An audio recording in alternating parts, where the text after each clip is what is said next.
Bismillahirrahmanirrahim. Assalamualaikum warahmatullahi wabarakatuh. Alhamdulillahirabbil alamin. Wassalatu wassalamu ala asyrafil mursalin wa ala alihi wa ashabihi ajma'in. Qala rabbi shrah lana sudurana wa yassir lana umurana wahlul 'uqdatam min alsinatina yafqahu qawlana amma ba'd. Alhamdulillah, kita rafakkan kesyukuran kepada Allah Ta'ala di atas segala kurniaan dan rahmatnya. Pada petang ini kita masih lagi diberikan peluang oleh Allah Ta'ala untuk dapat kita bersama-sama menyambung semula untuk tadabbur kita menerusi surah Al-Waqi'ah. Baik. Dan insya-Allah pada petang ini kita akan menyambung semula pada ayat yang ke-26. Ya, ayat yang ke-26. Baik, jadi saya akan bacakan daripada ayat 26 sehinggalah kepada ayat yang ke-40. A'udzu billahi minasy syaithanir rajim.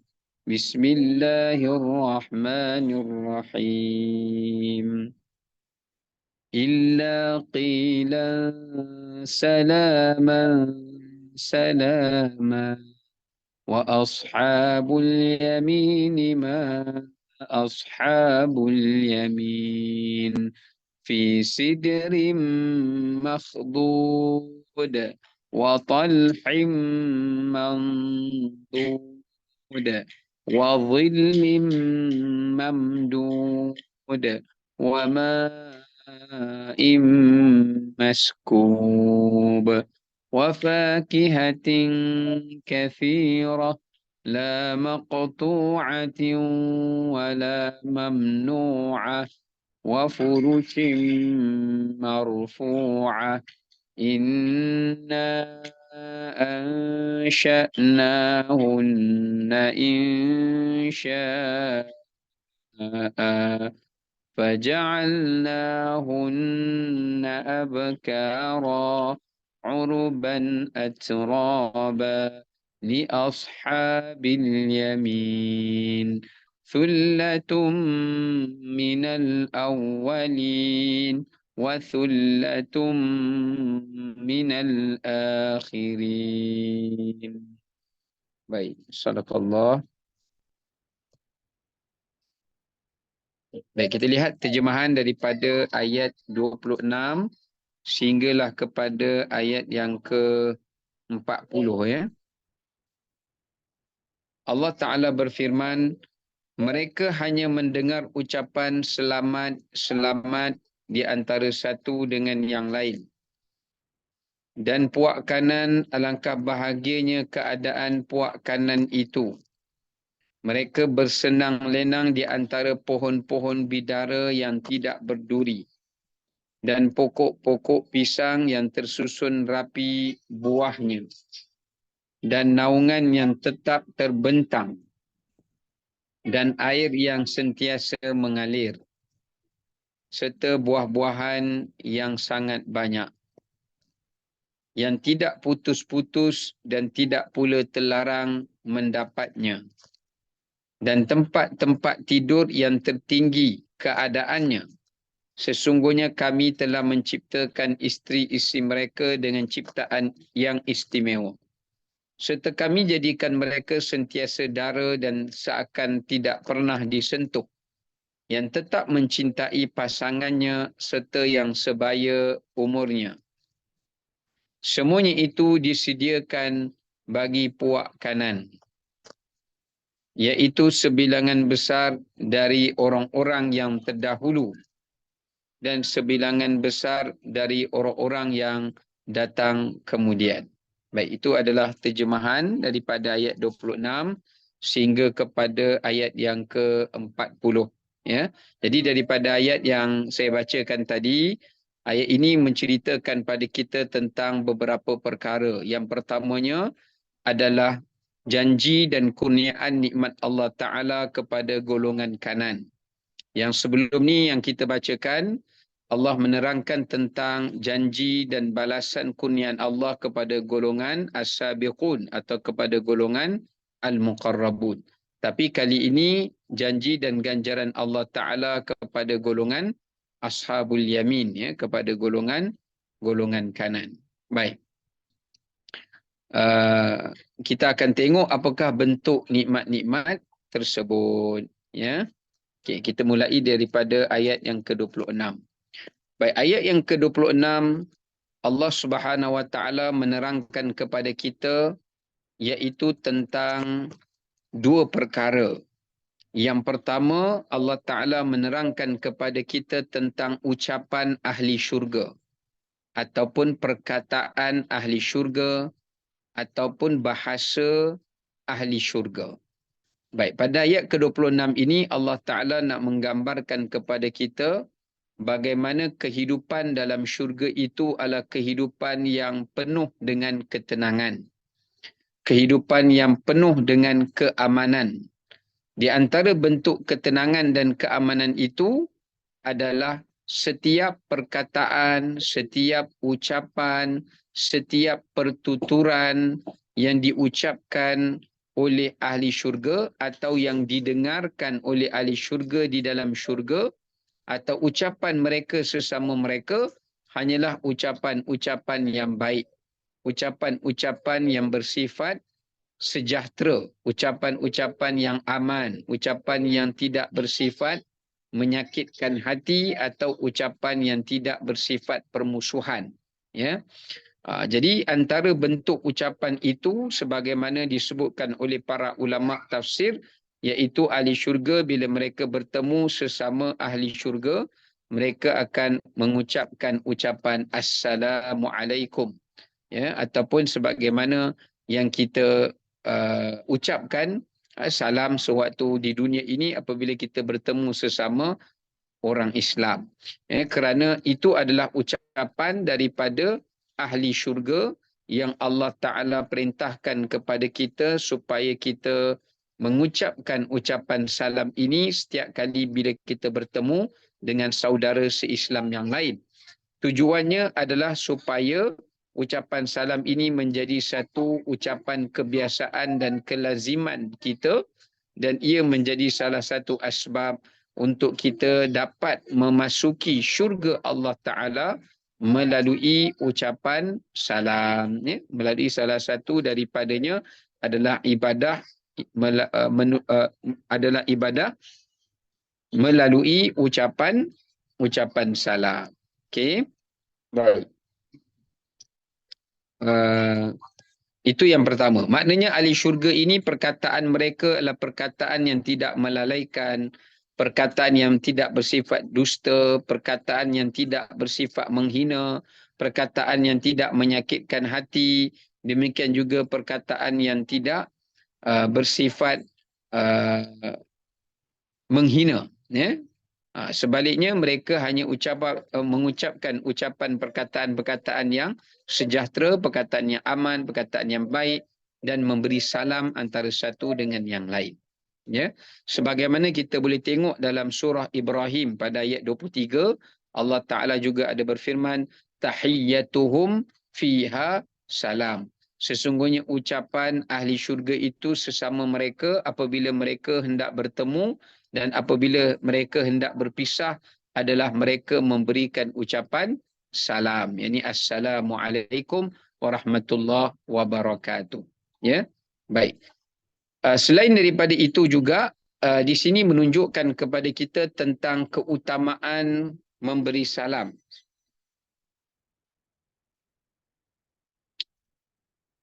Perkara yang dua pengajaran yang boleh kita ambil selain daripada ungkapan dan perkataan ahli syurga itu adalah perkataan-perkataan yang baik, ya, dan juga ketenangan di dalam syurga itu, ya. Ketenangan di dalam syurga itu antaranya adalah melalui ketenangan bahasa dan ungkapan perkataan yang didengari oleh ahli syurga di dalam syurga itu, ya. Tapi pengajaran yang kedua yang kita nak lihat dekat sini adalah dari sudut keutamaan dan kelebihan memberi salam. Keutamaan dan kelebihan memberi salam. Yang pertama, memberi salam itu adalah sebagai tanda sifat orang Islam yang baik. Antara ciri-ciri sifat orang Islam yang baik adalah mereka yang memberi salam, bukan yang menjawab salam. Sebab tu ada seorang lelaki pernah bertanya kepada Nabi SAW, Ayyul Islami khairun? Wahai Rasulullah, apakah ciri-ciri sifat orang Islam yang baik? Maka Nabi SAW jawab, tut'imut ta'am wa taqra'us salam ala man arafta wa man lam ta'rif. Hadis Bukhari dan Muslim. Iaitu, hendaklah kamu memberi makan kepada orang lain, maknanya menjamu orang lain dengan makanan, sama ada kamu menjadi tuan rumah ataupun kamu memberi hadiah makanan kepada manusia. Yang keduanya, kamu mengucapkan salam sama ada kepada orang yang kamu kenali ataupun kepada orang yang kamu tidak kenali. So, memberi salam ini bukan sekadar perkataan, ungkapan ungkapan penghormatan ahli syurga, tetapi dia juga adalah menjadi salah satu daripada tanda sempurnanya ataupun bagusnya sifat Islam yang ada pada diri seseorang Muslim itu. Kemudian yang keduanya, kelebihan memberi salam ini juga, kepentingan untuk memberi salam ini juga adalah untuk menjaga perhubungan saudara sesama Islam. Sebab tu bila kita memberi salam, kita mengungkapkan salam kepada sesama umat Islam, dia akan menjadi asbab untuk sifat persaudaraan, sifat kesatuan, sifat menyayangi antara satu sama lain itu akan dihidupkan oleh Allah Ta'ala di dalam jiwa dan hati umat-umat Islam. Jadi bila umat Islam meninggalkan kelebihan dan amalan memberi salam, itu salah satu daripada asbab menyebabkan hati umat Islam itu sendiri tidak memiliki hati yang bersifat bersaudara ataupun tidak memiliki sifat hati yang tiada sifat permusuhan, maka antara asbabnya nak buang segala sifat-sifat kedengkian, sifat tak puas hati, sifat berdendam, permusuhan sesama umat Islam. Antara yang disarankan oleh agama ataupun oleh syariat adalah dengan kita menghidupkan amalan memberi salam, kerana dia termasuk di antara hak orang Islam ke atas orang Islam yang lain. Antaranya daripada 7 perkara itu Nabi bersabda adalah ifsya'us salam, iaitu kamu memberikan ucapan salam. Yang ketiga, keutamaan memberi salam itu sebagaimana yang disebutkan oleh Nabi SAW adalah, kelebihan dia adalah memberi salam itu dan selalu mengamalkan, mengungkapkan salam kepada saudara se-Islam yang lain adalah salah satu daripada amalan yang mempermudahkan ataupun yang melancarkan ataupun yang meringankan jalan untuk kita menuju ke syurga Allah Ta'ala.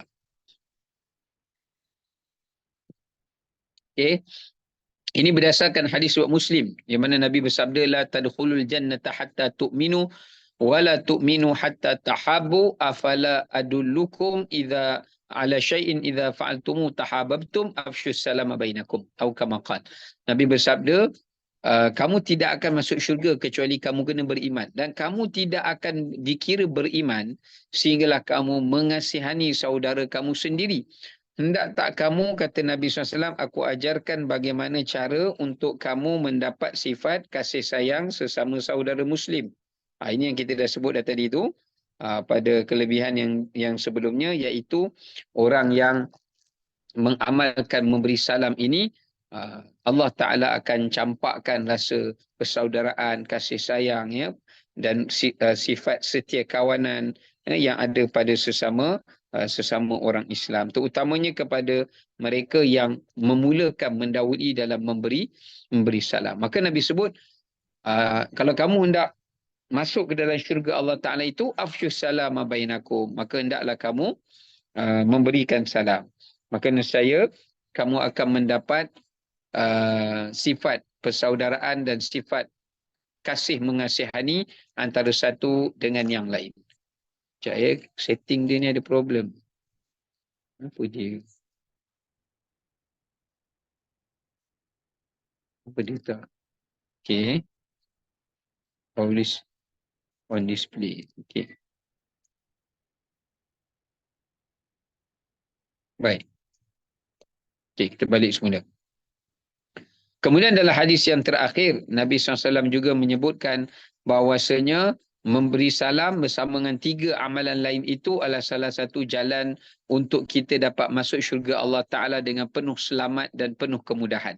Baginda sebut, afsyus salam wa at'imut ta'am wasilu al-arham wasallu bil-laili wan nasu niyam.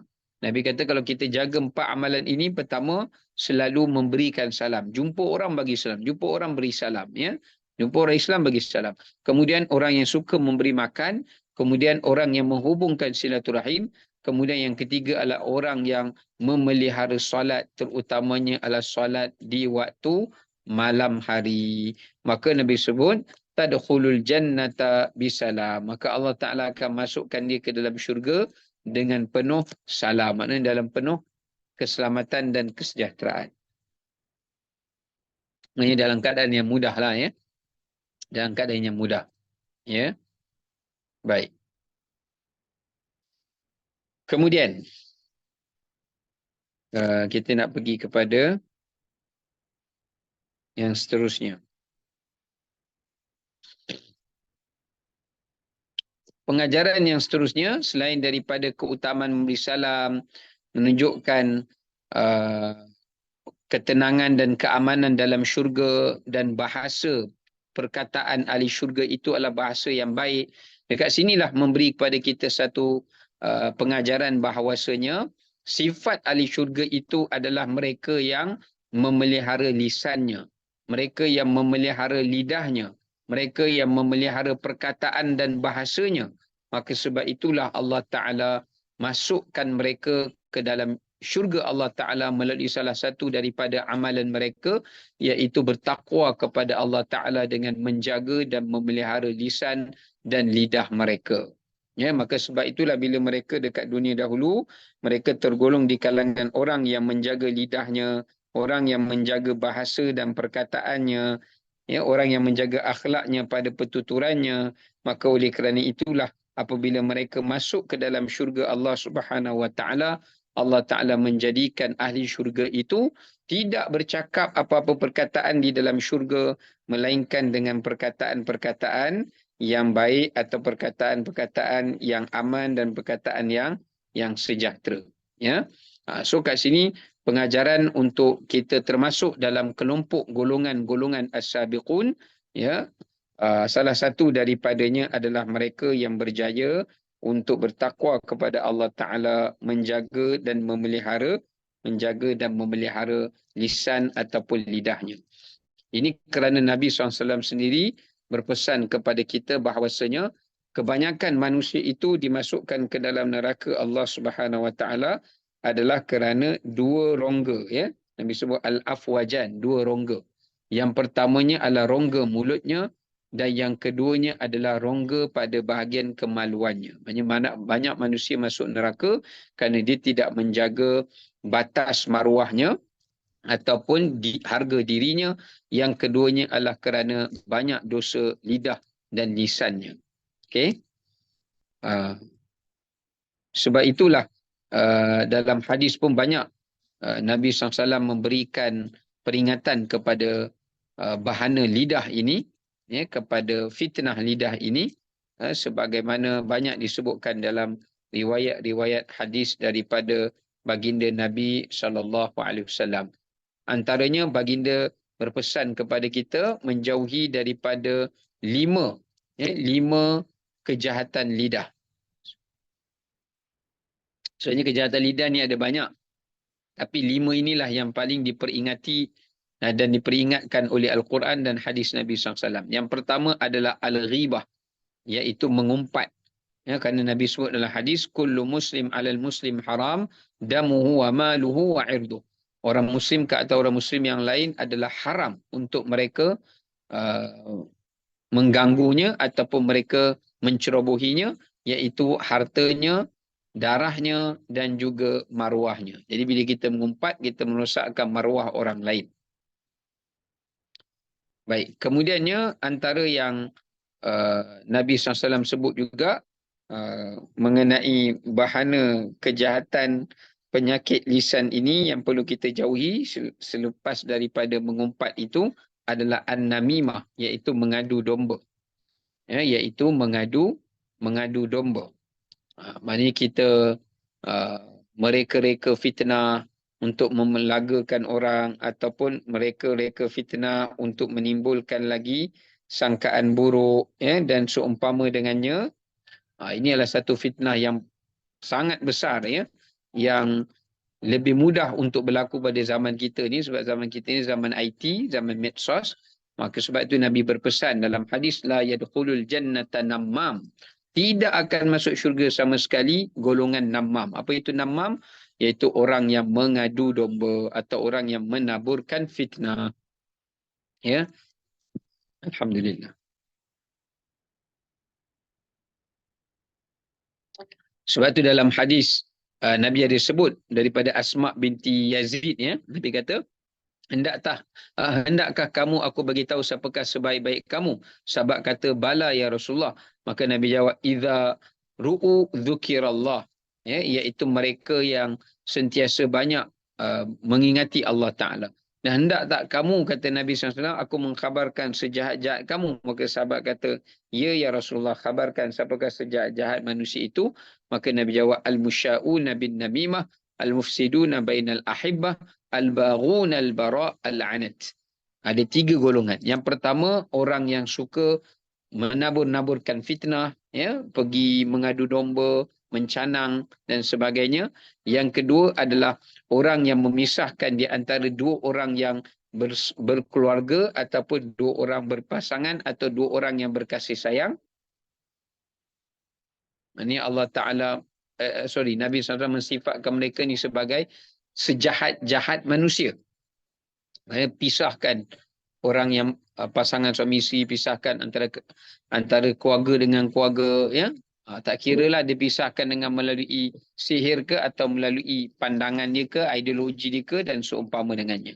Dan yang ketiga, al-baghun al-bara' al-anat, iaitu golongan orang-orang yang melampaui batasan, ya, orang-orang yang melampau batasan dan menimbulkan penumpahan darah, ya. Baik, yang seterusnya, yang ketiga, fudulul kalam. Antara perkara yang kita kena jauhi adalah fudulul kalam, iaitu cakap benda-benda yang tidak berfaedah, berlebih-lebihan dalam bercakap. Sebab tu Nabi SAW bersabda, kafa bil mar'i kadhiban ayyuhadditha bikulli ma sami'. Cukuplah seseorang itu ditulis dia telah melakukan suatu dosa hanya dengan sekadar dia menyebarkan apa yang dia dengar. Maksudnya apa saja yang dapat masuk dekat WhatsApp dia, yang masuk, yang dia terima atau yang dia dengar, hearsay lah kita panggil, dia terus sebarkan. Ya, maknanya kalau masuk dalam grup ke, masuk dalam WhatsApp personal dia ke, dia baca pun tidak habis, dia baca suku saja, dia dah share. Ataupun tak masuk dalam WhatsApp dia dan Telegram dia, tapi melalui apa yang didengar secara langsung daripada telinganya, tanpa dia bertabayun terlebih dahulu, maknanya menyelidiki terlebih dahulu, dan dia terus menyebarkannya ataupun dia terus bercakap-cakap tentang hal itu, maka disebutkan itu adalah perbuatan yang disebutkan sebagai fudulul kalam, ya, iaitu perkataan yang berlebih-lebihan yang tidak mendatangkan faedah, ya. Sebab perkataan itu kita tidak pasti kebenaran dan kesahihannya. Maka sebab itulah Nabi bersabda, cukuplah seseorang itu mendapat dosa yang begitu mudah hanya sekadar dia menyebarkan apa sahaja benda yang dia dengar atau apa sahaja benda yang telah pun dia terima daripada WhatsApp dia ataupun melalui mesejnya. Okey? Maaflah saya sedung sikit. Okey, kemudian yang berikutnya di antara kejahatan lidah itu adalah dhu al-wajhain, iaitu mereka yang memiliki dua muka, ataupun dalam bahasa kita panggil talam dua muka, ya. Talam dua muka, iaitu orang yang berhelah-helah lah dalam hidup dia ni. Di hadapan seseorang ni dia tunjukkan kebaikannya, di belakang orang itu dia memburukkannya, dan dia mengaibkannya ataupun dia memudaratkannya, ya.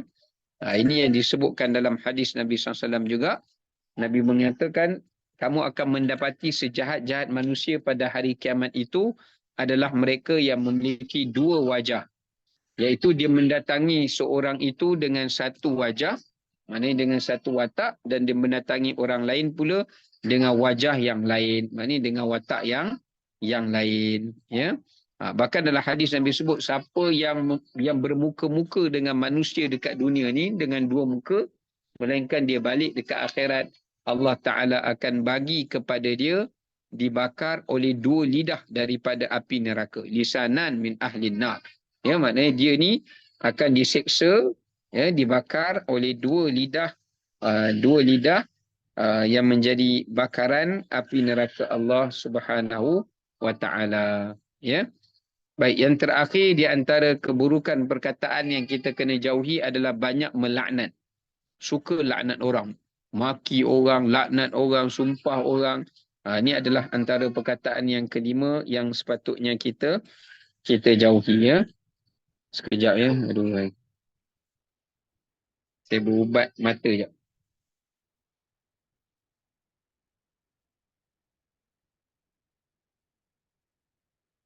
Okey.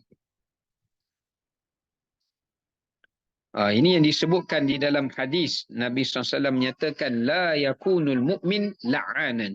Tidak boleh bagi seseorang mukmin itu mereka suka melaknat. Ya, tak boleh. Bahkan Nabi sebut, bukanlah sifat orang beriman itu dia suka melaknat, ya, ataupun dia suka mencerca, ataupun dia suka mengungkap perkataan maksiat, ataupun mengungkap perkataan-perkataan yang bersifat kotor. Ya. Bahkan dalam hadis yang lebih dahsyat, Nabi SAW menyatakan orang-orang yang suka melaknat ini tidak akan memperolehi saksi dan syafaat pada hari qiyamah. Ya, ini lebih dahsyat. Maksudnya orang yang suka melaknat ini tidak akan ada saksi dan tidak akan ada orang-orang ahli syafaat yang akan memberikan syafaat itu kepada dirinya. Maka sebab tu kita kena jauhi daripada 5 kejahatan perkataan yang merosakkan manusia, ya, ataupun yang membinasakan manusia. Okey. Baik. Kemudian kita lihat kembali pada ayat yang kita bacakan tadi, ayat yang seterusnya, ayat 27. Ya, ayat 27 Allah sebut wa ashabul yamin ma ashabul yamin. Beruntunglah golongan kanan dan sangat beruntunglah golongan kanan itu. Ya. Sekejap, ya. Alamak, ada call masuk sekejap, ya.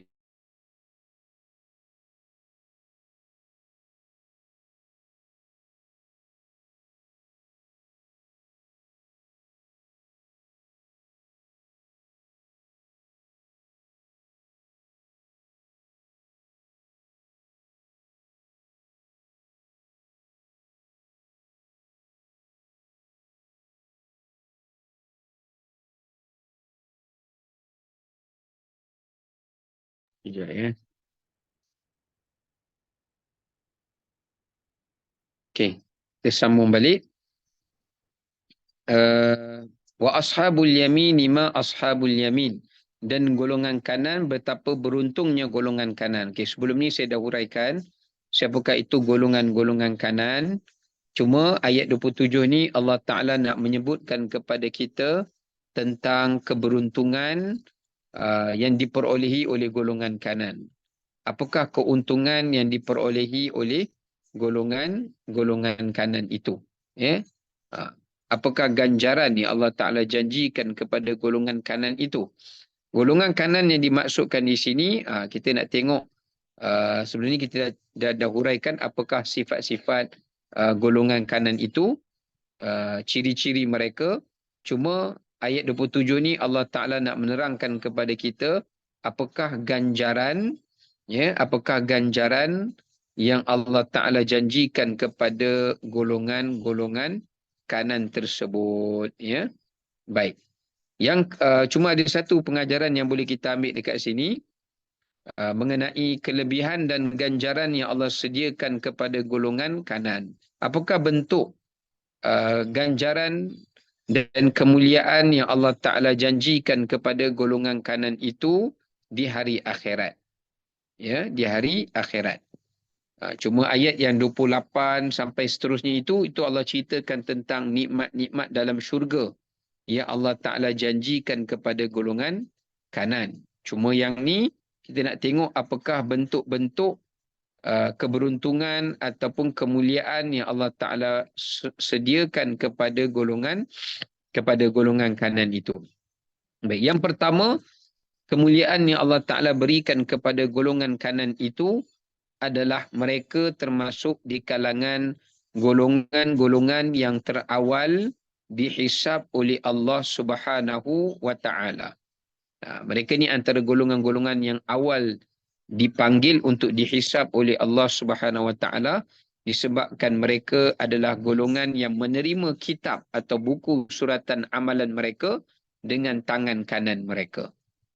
Oleh kerana mereka menerima buku suratan amalan diserahkan dengan tangan kanan dan mereka juga menerimanya juga dengan tangan kanan, maka oleh kerana itu kelebihan yang pertama, kemuliaan yang pertama Allah Ta'ala beri kepada mereka itu adalah mereka akan termasuk dalam golongan orang-orang yang terawal dihisab oleh Allah Subhanahu wa Ta'ala. Itu yang pertama. Yang kedua, mereka juga termasuk di antara keuntungan dan kelebihan yang Allah Ta'ala berikan kepada mereka adalah mereka termasuk di antara hamba-hamba Allah yang diletakkan dan dipayungi di bawah naungan arasy Allah Subhanahu wa Ta'ala. Mereka bukan sekadar disegerakan hisab, tapi mereka juga ketika di mahsyar antara termasuk kalangan orang-orang yang Allah Ta'ala berikan teduhan daripada azab matahari yang didekatkan di atas ubun-ubun kepala mereka. Baik. Yang ketiga, keuntungan golongan kanan. Sebelum kita nak cerita keuntungan golongan kanan tentang nikmat-nikmat dalam syurga ni, dia ada sebelum daripada itu lagi keuntungan yang diperolehi oleh mereka. Kemudian yang ketiga, keuntungan yang Allah beri kepada mereka adalah dipermudahkan hisab. Sebab tu dalam ayat Al-Quran ketika mana Allah berfirman fasawfa yuhasabu hisaban yasira, lalu mereka akan dihisab dengan hisab yang mudah, maka ulama menafsirkan orang yang dihisab dengan hisab yang mudah itu antaranya selain daripada golongan muqarrabun atau golongan as-sabiqun adalah merupakan golongan ashabul yamin, ya, adalah merupakan golongan ashabul yamin. Baik. Jadi antara yang mendapat awal dihisab, kemudian dapat diberikan teduhan, kemudian dipercepatkan hisabnya, tak disulitkan hisabnya, itu adalah merupakan golongan kanan. Dan yang keempat, antara kemuliaan dan kelebihan yang Allah Ta'ala berikan kepada golongan kanan ini sehingga mereka dapat nikmat yang dijanjikan oleh Allah di dalam syurga itu, antara yang bentuk Allah Ta'ala berikan nikmat itu dan kemuliaan itu kepada mereka adalah mereka akan dihimpunkan bersama-sama dengan orang-orang yang beriman dan di kalangan ahli keluarganya yang beriman. Sebab tu dalam ayat Al-Quran, dalam surah Al-Insyiqaq, ketika mana Allah berfirman, وَيَنْقَلِبُ إِلَىٰ أَهْلِهِ مَسْرُورًا, dan mereka itu, yakni ahli syurga itu akan kembali dipertemukan dengan keluarga-keluarga mereka yang beriman di dalam di hari akhirat itu dalam keadaan bergembira. Demikian juga mereka akan bertemu di dalam syurga dalam keadaan bergembira. Salah seorang daripada golongan orang-orang yang bergembira kan dapat dipertemukan dengan kenalan mereka atau ahli keluarga mereka yang beriman adalah merupakan golongan ashabu al-yamin. Ya, kerana dalam tafsir ulama meletakkan ashabul yamin pun termasuk daripada golongan mereka yang akan dipertemukan dengan keluarga mereka semula, ya, dengan keluarga mereka semula. Demikian juga apa ni? Demikian juga golongan as-sabiqun dan golongan-golongan yang lain lah, ya, atau golongan muqarrabun dan sebagainya. Jadi orang-orang ashabul yamin ni antara kelebihan dia, bila hari akhirat Allah akan pertemukan mereka dengan ahli keluarga mereka yang beriman, kemudian mereka akan ditimbang amalan-amalan mereka itu bersama-sama, ya, sebagaimana Allah sebut dalam surah At-Tur, walladzina amanu wattaba'athum dzurriyyatuhum biimanin alhaqna bihim dzurriyyatahum wama alatnahum min amalihim min syai'. Orang-orang yang beriman dan diikuti dengan keluarga-keluarga mereka yang beriman. Nampak? Diikuti dengan keluarga-keluarga mereka yang beriman. Alhaqna bihim. Allah Ta'ala kata, kami akan pertemukan mereka dan kami akan menjadikan amalan mereka tu di antara satu dengan yang lain. Wa ma alatnahum min amalihim min syai'. Kami tidak akan merosakkan amalan mereka antara satu dengan yang lain. Maksudnya kami tidak akan mengurangkan, kata Allah, amalan bapa daripada anaknya. Demikian amalan anak daripada bapaknya. Maksudnya mereka tu akan lengkap melengkapi.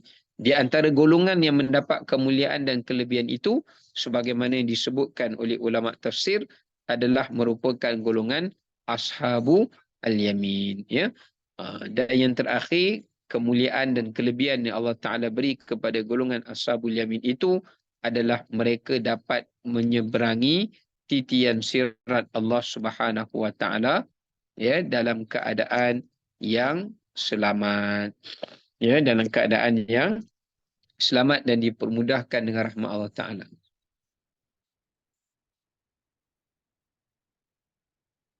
Okey, ini di antara beberapa bentuk ganjaran dan kemuliaan yang Allah Ta'ala kurniakan kepada golongan-golongan kanan. Baik. So, itu di antara pengajaran yang boleh kita ambil daripada ayat 26 sehingga kepada ayat yang ke-27. Okey. Baik.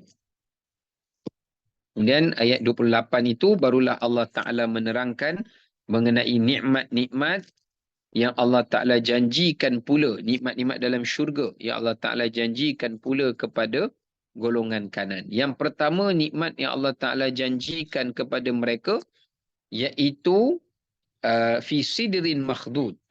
Nikmat mereka dapat bersenang-senang, mereka dapat menikmati kelazatan, kenikmatan di melalui pokok-pokok yang berada di dalam syurga Allah Subhanahu wa Ta'ala. Di antaranya adalah merupakan pokok sidir. Sidir ni merujuk kepada pokok bidara.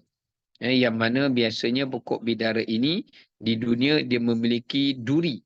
Tetapi Allah Ta'ala menjadikan semua pokok atau ranting ataupun pepohonan ataupun tanaman di dalam syurga dia tidak memiliki duri, hatta buah di dalam syurga juga tidak memiliki duri, ya. So apa yang Allah Taala nak sampaikan kepada kita di sini iaitu nak menggambarkan pada kita tentang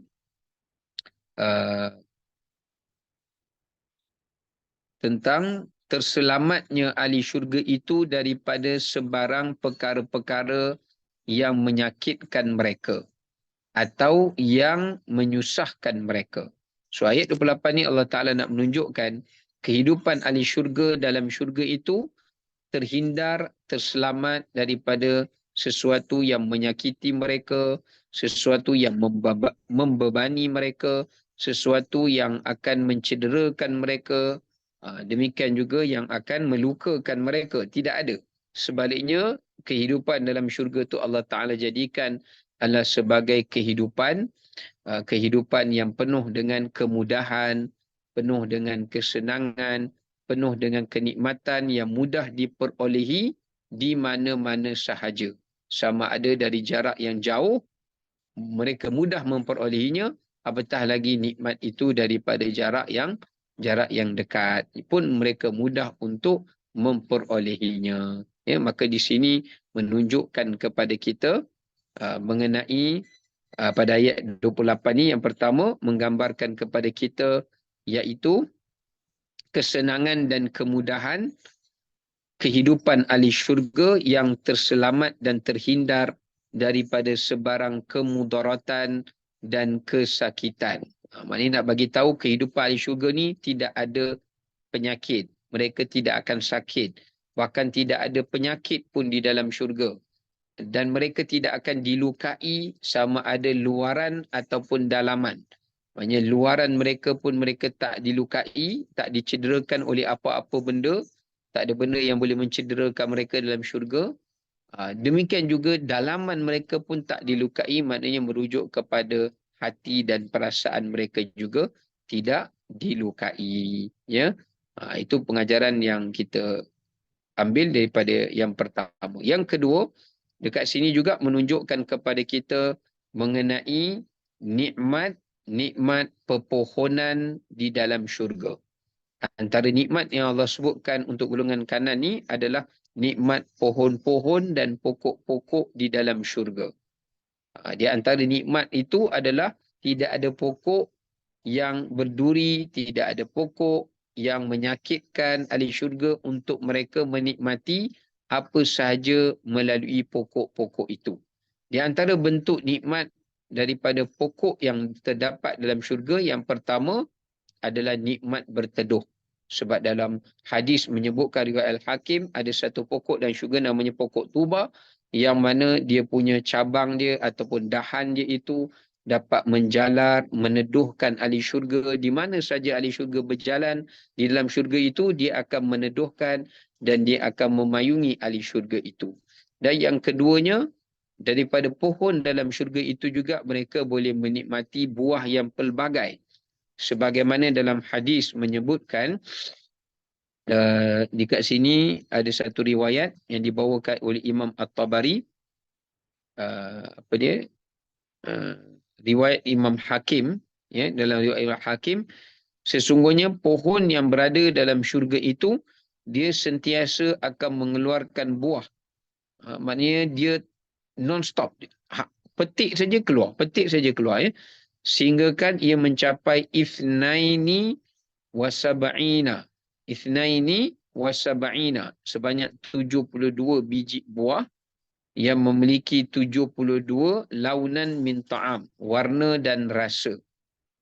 Dan buahnya menyerupai antara satu dengan yang lain. Ini ada satu riwayat yang dibawa oleh Imam At-Tabari untuk menceritakan antara salah satu bentuk nikmat buah-buahan yang nikmat buah yang berada dalam syurga melalui pohon-pohon dan pokoknya. Okay. Pertama, nikmat berteduh. Kedua, nikmat buah-buahan. Yang ketiga, Allah Ta'ala jadikan daripada pepohonan yang mereka bersenang lenang itu adalah merupakan nikmat perhiasan.